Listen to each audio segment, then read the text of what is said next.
Moi,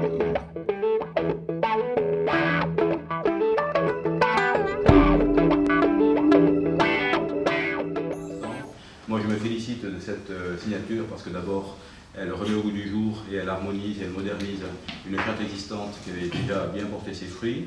Et puis la lutte contre le travail illégal et contre les illégalités ou les fraudes en général est une politique prioritaire non seulement de ce gouvernement, mais des gouvernements qui l'ont précédé, parce que la lutte contre la fraude, à travers, entre autres, le CODAF, il n'y a pas que le CODAF, est quand même une politique prioritaire.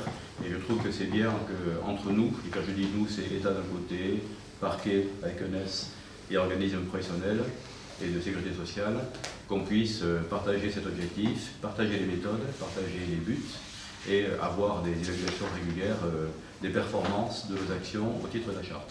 Donc vraiment c'est un moment important parce qu'on voit bien que le travail illégal se développe malgré l'action énergique que nous menons. L'imagination des fraudeurs est sans limite.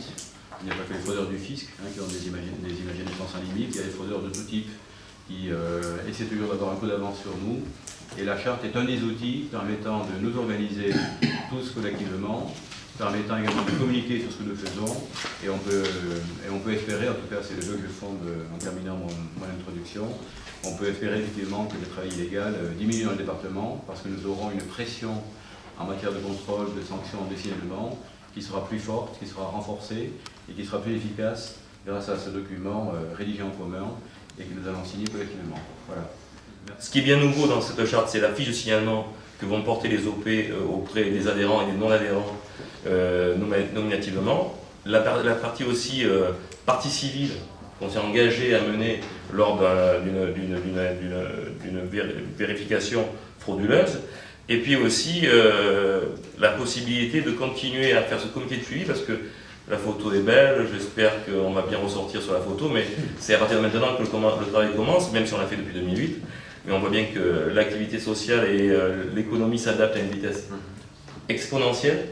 Et on voit bien que les nouveaux moyens de communication et les réflexions qui sont menées sur ces moyens de communication, je pense notamment à la future loi Noé et l'ubérisation du multilinguisme. Donc c'est une grande vigilance pour nous. Nous avons eu la chance de rencontrer la ministre El Khomri la semaine dernière, qui envisage de faire une charte de ce sens-là, dans ce sens-là au niveau national. Même si on est source de motivation pour faire la même au niveau national, avec le même contenu, avec la carte d'identité professionnelle, avec la fiche de signalement et la partie civile des OP, ben je pense qu'on n'aura pas travaillé pour rien. Voilà, je vous remercie, monsieur le préfet. Bonjour, monsieur. Vous quittez la réunion qui était organisée aujourd'hui en préfecture. Pouvez-vous nous en donner les raisons? Je quitte la réunion parce que, comme vous avez pu le constater, il n'y a que le représentant de la direction de l'URSSAF qui est co-signataire, alors que sont absents le directeur général et le président de l'URSSAF régional.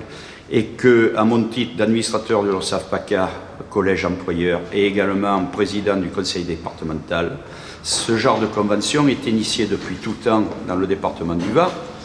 Et ça concerne le maillage entre l'union de recouvrement et l'ensemble du secteur économique et social du département.